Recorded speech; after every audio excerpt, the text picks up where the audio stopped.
Hey guys, Scott here. Welcome to Koala Teatime. This is the podcast where I talk about what's going on with me and music and what's going on with everything else. It would feel false of me right now to not at least mention what's going on in the world right now of coronavirus. I specifically talked about how it affected music last week in the music scene, and over the last week I've seen so many gigs cancelled all over the shop. I've had gigs cancelled. I didn't have a lot booked anyway, but I had some cancelled, and lots of friends turning to live streaming and doing things on YouTube instead. And it's like, welcome to the party, everyone else. Welcome to YouTube. So I feel really bad for everyone, man. Like, losing out on money, losing out on work because of all this. It's not cool. It's sad, being a self-employed musician, you rely on those gigs, you rely on these things happening, and it's tough. It's tough right now. Man. So it's going to be a pretty chilled one today. I'm going to talk about things. I'm going to talk about some of the music things I had cancelled and what I'm planning to do instead. So I'm going to eat this potato salad right while I do it, because I went to Morrison's this morning because I ran out of food last night. So I was like, I need food. So I went to Sainsbury's with my brother because I needed some dandelion and burdock, some D&B, because I live off the stuff. They didn't have any at Tesco, and they do my favourite D&B.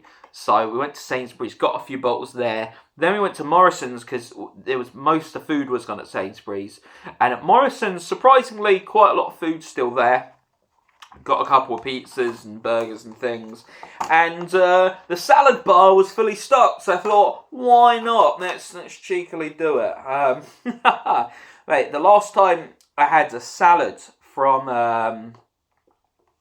Morrison's, I was on tour. That's nice. We're on tour. It was 2018. I was on tour with the Tokyo Sex Whales. We had just played Manchester, but it wasn't like Manchester, proper Manchester. It was like a little borough outside of Manchester, but I count it still as Manchester. Anyway, we played in Manchester. That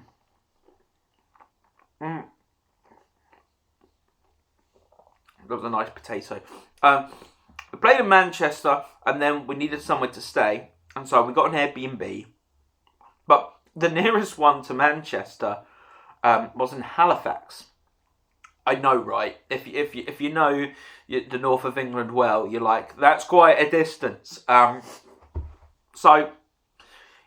We had to travel up the road to Halifax and stay there for the evening, and we're staying in like a spare room, and there was a bed there, and my bassist and guitarist, they slept on the bed, the tops and tails there, and me, I had the sofa, but I was too big for the sofa. The sofa was like half the size of me, so I kept rolling off it. I was really uncomfortable, so I put down one of those little gym mats on the floor and tried to sleep on that, but man, it was cold. It was not pleasant at all.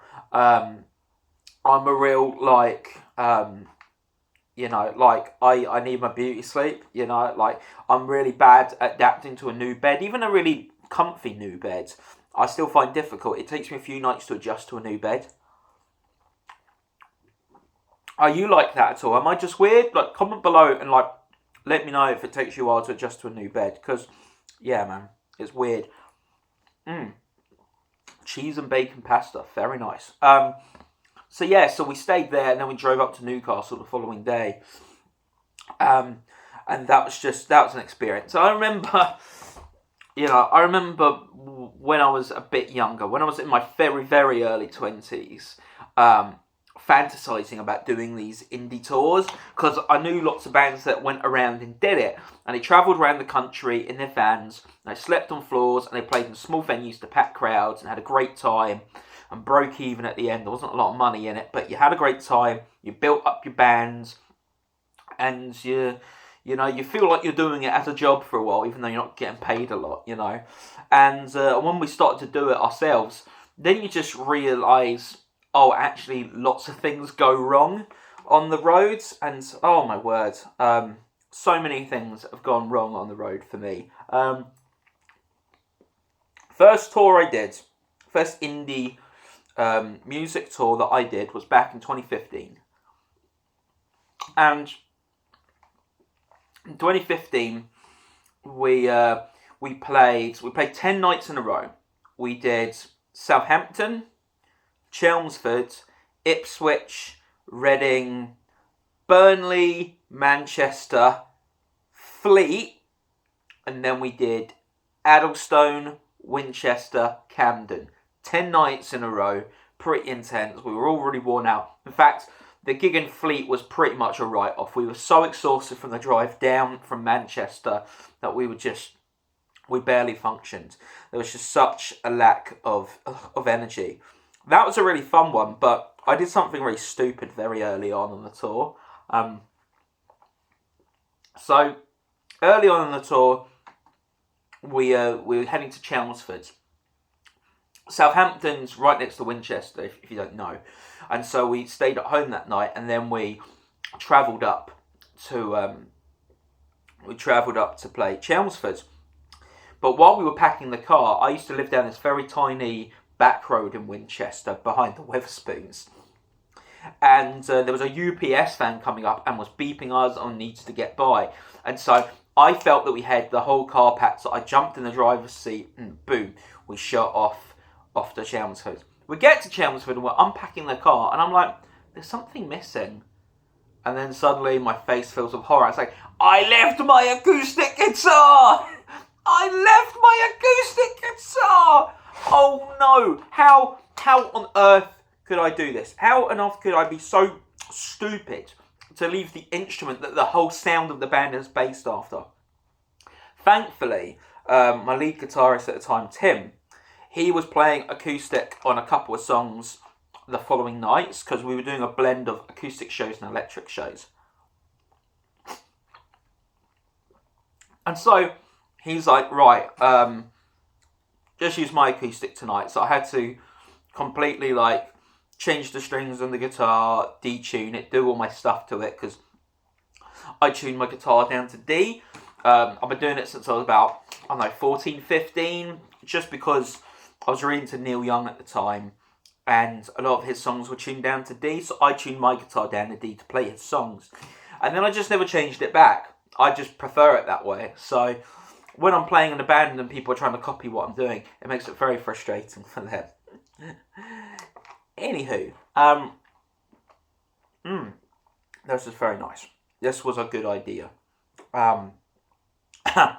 So yeah, I had to go on stage that night and play the show, and it felt so chaotic because I'm very used to my acoustic guitar and the feel of it, and now I'm playing in front of a whole new audience in this viaduct.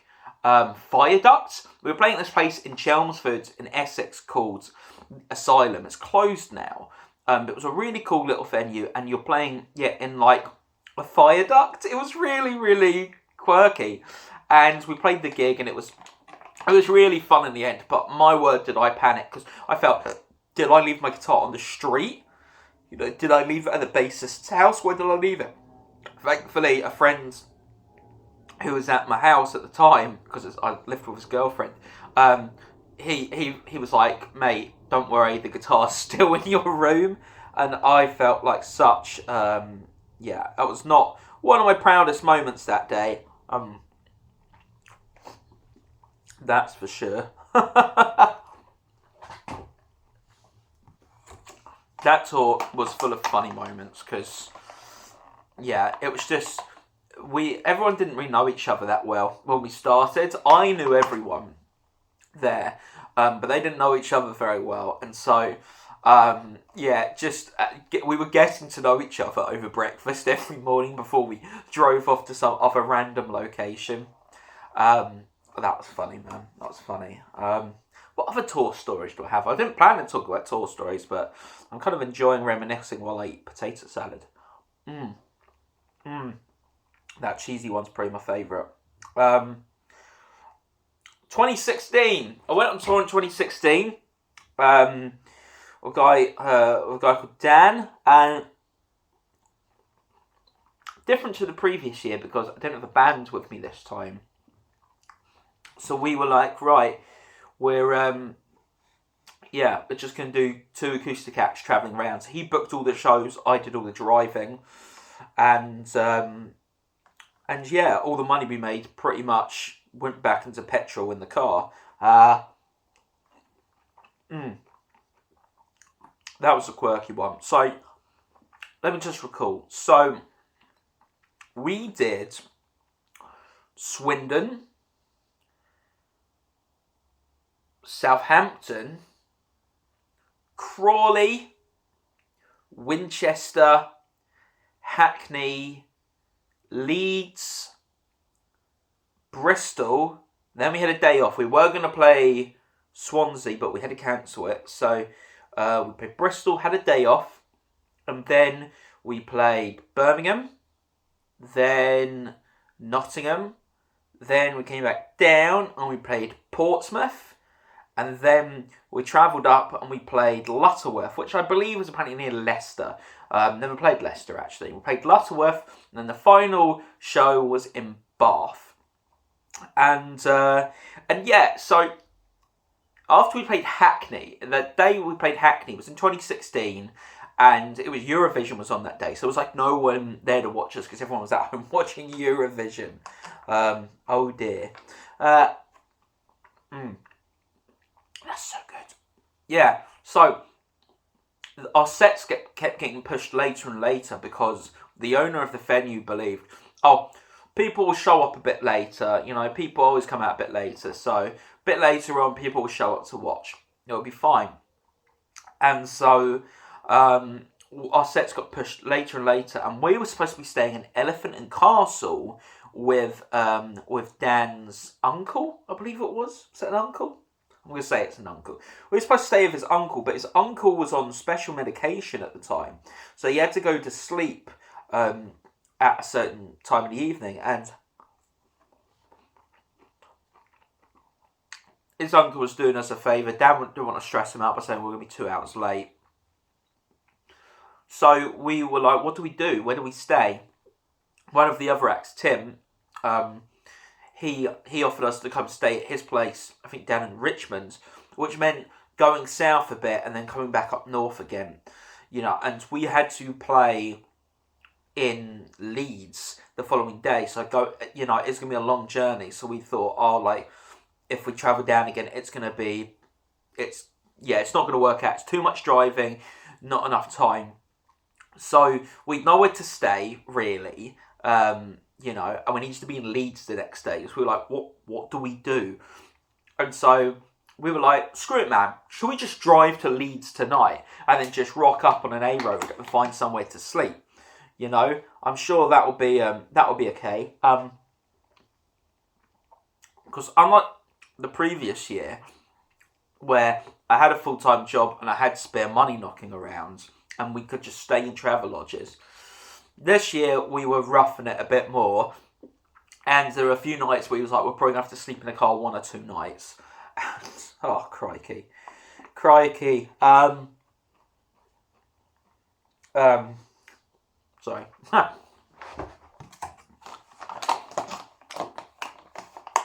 So, we drive up to Leeds. We drive up as far as we can get, and Dan's like, oh, yeah, like, don't worry, I'm really good at finding, like, little, like, off-roads where we can, like, sleep and everything. But as we're driving along, freshly munching down KFC to keep us awake and everything, he starts falling asleep, and I'm starting getting really tired as well, and it's really dangerous, to drive when you're tired. So I'm thinking, okay, like, we need to stop and find somewhere soon. And he's going, oh, yeah, maybe we'll go off over there. And starts falling asleep again. I'm like, Dad, wake up! And finally we we just pull off at a random junction somewhere in Grantham. And so we're just somewhere random in Grantham. And we find this tiny little country road, it goes off into the middle of nowhere, and it was really dark and just a bit creepy. It's just surrounded by big bushes, big trees. You couldn't see what was going on around you, pitch black. And we were like, I guess we just got to sleep here. And so I tried different methods of like sleeping. I'm there in the driver's seat with like with a pillow behind my head and um, my my sleeping bag over me, trying to sleep. Um, and it just didn't work. I kept waking up, and eventually I did sleep a bit, and I had a dream I was in the car, and then suddenly a werewolf slammed on the window, and I suddenly wake up in the exact same spot where I was in my dream, in the car in the passenger seat, and I go as I wake up, and Dan goes, "What's going on?" And like he jumped me by saying that, and I go ah. And he's like, "What's the matter?" I was like, "I had a dream. I was in the car, and a werewolf was here." And he just laughed. And there was just loads of little moments like that, little quirky moments where we just like stupid things happened, and we laughed it off. And we woke up in the morning, and obviously like it's light, and we're feeling all rough, and we're just like, we need bacon sarnies and coffee now. And we look around us at what was actually there, and there was just like this old like decrepit farm that clearly like closed down, and like an iron swing, and the swing just gently going in the breeze, creaking. We both looked at each other. We're just like, ah! We got out of there, and we drove up to Leeds, and we listened to at a service station. We bought a copy of like Sean Locke's like comedy album. I'd never listened to a comedy album on CD before, so this was new. We were putting it in the car. I'd never really got into Sean Locke either until this moment, and I kept laughing so hard in the car. I think I was gonna crash, so I kept having to turn it off. And oh my word, just it was just nuts. Really, really nuts time.